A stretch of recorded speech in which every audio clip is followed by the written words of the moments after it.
Hey guys, welcome back to the universal science. और Canyonlands national park America 1366 kilometre square के area में फैला हुआ क्षेत्र, शहर के शोर शराबों से दूर इस वीरान रेगिस्तान में हर साल लाखों लोग घूमने आते हैं। इन्हीं में से एक थे एरोल रॉन्स्टन। उसे घूमने फिरने और हाइकिंग करने का बहुत पसंद था। हमेशा वो नए नए जगहें घूमना चाहता था और एडवेंचर करते हुए वीडियो भी बनाया करता था, ताकि इन एडवेंचरस मोमेंट को वो सभी के साथ शेयर कर सके। इसी एडवेंचर के दौरान वो एक पहाड़ के चोटी से गिर गया और उसका एक हाथ बड़े से पत्थर के बीच दब गया। यहाँ से ना तो वो हिल सकता था और ना ही इतने विशालकाय पत्थर को वो हटा सकता था। वो चिल्लाता रहा, पर उसकी आवाज को सुनने वाला वहाँ पर कोई भी इंसान मौजूद नहीं था। दिन गुजरता रहा। दिन गुजरने के साथ साथ वो मौत के और भी करीब बढ़ता रहा। उसके पास सिर्फ दो ही रास्ता था। पहला रास्ता वहीं पर रहकर किसी का इंतजार करना, या फिर वहीं पर अपना दम तोड़ देना,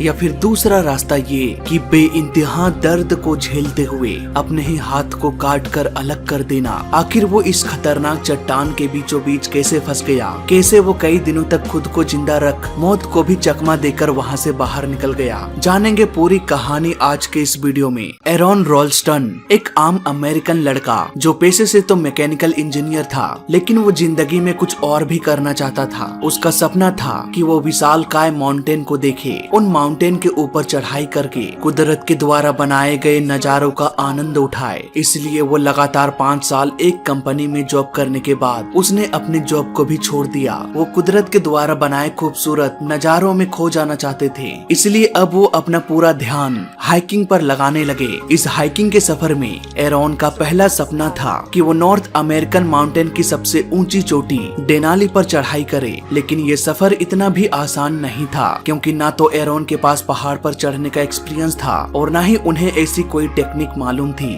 इसलिए उसने सोचा कि क्यों ना इतने बड़े माउंटेन के ऊपर चढ़ने से पहले छोटी मोटी पहाड़ों का शेयर किया जाए, ताकि इससे थोड़ी बहुत एक्सपीरियंस भी मिल जाएगा। एरोन अब छोटे मोटे पहाड़ों के ऊपर प्रैक्टिस करने लगा। इसी प्रैक्टिस के दौरान उन्होंने सोचा कि क्यों ना कैनियोनिंग किया जाए। इसके लिए उन्होंने ब्लू जोन कैनियन को चुना। ब्लू जोन कैनियन एक स्लॉट कैनियन है जो कैनियन लैंड नेशनल पार्क में मौजूद है। दरअसल कैनियन एक ऐसे सक्रिय घाटी होती है जो दो चट्टानों के बीच मौजूद होती है। इवन इसकी चौड़ाई 3 फीट से भी कम हो सकती है। 25 अप्रैल 2003 एरोन अपने बैग में कुछ सामान रखकर बिना किसी को कुछ बताए ब्लू जोन कैनियन की ओर निकल पड़े। वहाँ जाते जाते रात हो गई, इसलिए उन्होंने अपनी गाड़ी में ही रात बिताया। अगली सुबह 26 अप्रैल को करीब 9 बजे उन्होंने अपनी गाड़ी का डिक्की खोला और वहाँ से एक साइकिल निकालकर साइकिल से ही आगे की ओर जाने लगा। अब क्योंकि एरोन के पास थोड़ा बहुत एक्सपीरियंस आ चुका था, इसलिए उसने अपने साथ एक साइकिल भी लाया था। उसे पता था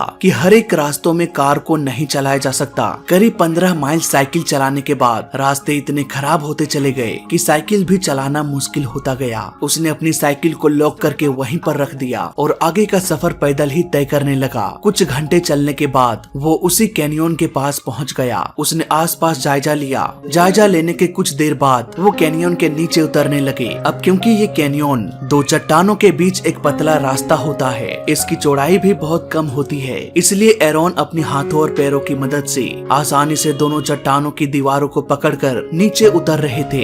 एरोन के लिए ये कोई नई बात नहीं थी। वो पहले भी इसकी बहुत सारी प्रैक्टिस कर चुके थे, लेकिन अभी वो कुछ ही फीट नीचे उतरे थे तभी उसका बैलेंस बिगड़ गया। इससे पहले कि वो नीचे गिरता, उन्हें एक विशाल पत्थर दिखाई दिया। एरोन जैसे ही उस पत्थर का सहारा लेने की कोशिश किया, वो पत्थर भी उसके साथ ही फिसलने लगा। अब एरोन और वो भारी भरकम पत्थर दोनों एक साथ नीचे गिर गया। एरोन को तो कुछ खासे चोटें नहीं आई थी, लेकिन उसने देखा कि उसका दाहिना हाथ उसी पत्थर के नीचे दब गया है जो पत्थर उसके साथ नीचे गिरा। वो पत्थर और वो हाथ दोनों इस तरह से फंस चुका था कि वो अपने हाथों को भी हिला नहीं पा रहा था। एरोन ये कोशिश करने लगा कि अपने हाथ या पांव का इस्तेमाल करके उस पत्थर को थोड़ा सा हिलाकर अपने हाथ को बाहर निकाल सके, लेकिन वो पत्थर इतना भारी था कि लाख कोशिशों के बावजूद भी वो पत्थर टस से मस नहीं हुआ। थक हार कर वो जोर जोर से चिल्लाने लगा कि मुझे यहाँ से कोई बाहर निकालो, लेकिन अफसोस इस वीरान रेगिस्तान में उसकी आवाज सुनने वाला कोई नहीं था। अगर कोई रेस्क्यू हेलीकॉप्टर भी आता तो इतने पतले कैनियन के अंदर उसे देख पाना बेहद ही मुश्किल होता।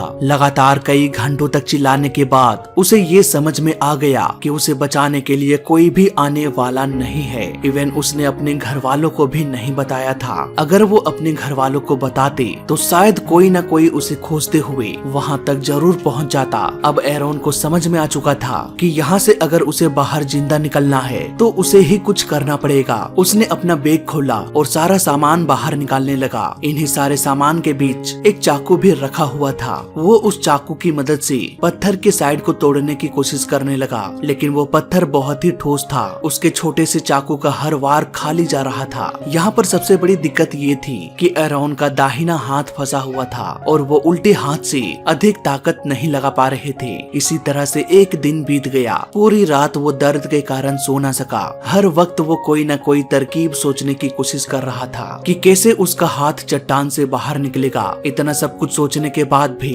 उसका कोई भी तरकीब काम नहीं आया। तब एरोन सोचने लगा कि अब क्या किया जाए। उसके बैग में एक रस्सी पड़ी हुई थी। उसने उसी रस्सी से एक पुली बनाया। रस्सी के सिरे से उसने उस पत्थर को बांध दिया और पत्थर को उठाने की कोशिश करने लगा, लेकिन इससे भी कुछ नहीं हो पाया। पत्थर अपनी जगह से हिला भी नहीं। एरोन अपने घर से 3 दिन पहले ये सोचकर निकला था कि 1 या 2 दिन में वापस लौट आएंगे, इसलिए उसके बैग में उतना खाना भी नहीं था। तीसरे दिन उसका खाना और पानी दोनों ही खत्म हो गया। गर्म रेगिस्तान में एरोन भूख और प्यास से व्याकुल होने लगा। समय गुजरने के साथ साथ लगातार उसका शरीर कमजोर होता जा रहा था। एरोन को जल्द से जल्द ऐसा फैसला लेना था जो उसकी जान बचा ले, क्योंकि बिना खाना और पानी के वो 2 दिनों में ही इतना कमजोर हो जाता कि 2 शब्द भी अपने मुंह से नहीं बोल पाता। एरोन अपनी परिस्थितियों को समझते हुए एक ऐसा फैसला लिया जिसके बारे में सोचते ही हमारी रूहें तक कांप जाएगी। उसने ये ठान लिया कि मेरा जितना भी हाथ पत्थर के बीच फंसा हुआ है उतना वो काट कर अलग कर देगा। हाथ काटने के लिए उसके पास एक चाकू भी मौजूद था। बैग में पड़े रस्सी से उसने अपने बाजू को टाइट से बांध दिया ताकि हाथ कटने के बाद ज्यादा खून ना बहे। इसके बाद उन्होंने अपने बैग से एक चाकू निकाला और अपने हाथों पर वार करने लगा, लेकिन उसकी चाकू का धार पत्थर को कुरेदने की वजह से खत्म हो चुका था, इसलिए वो अपने हाथों को काट नहीं पा रहा था। एरोन का ये कोशिश भी बेकार रहा। इसी तरह से एक और दिन बीत गया। घटना के 5वें दिन पानी ना पीने की वजह से एरोन डिहाइड्रेशन का शिकार हो गया। उसके दिमाग ने धीरे धीरे काम करना बंद कर दिया। बस वो यही सोचता रहा कि भूख और प्यास से मरने से अच्छा है कि मैं अपने हाथ को ही शरीर से अलग कर दूं। यही सोचते हुए एरोन फिर से चाकू उठाया, लेकिन इस बार वो अपने हाथों को नहीं काट रहा था, बल्कि वो अपने चाकू से किसी खंजर की तरह भोग रहा था। जब दर्द बर्दाश्त के बाहर हो जाता तो एरोन कुछ देर रुक जाता।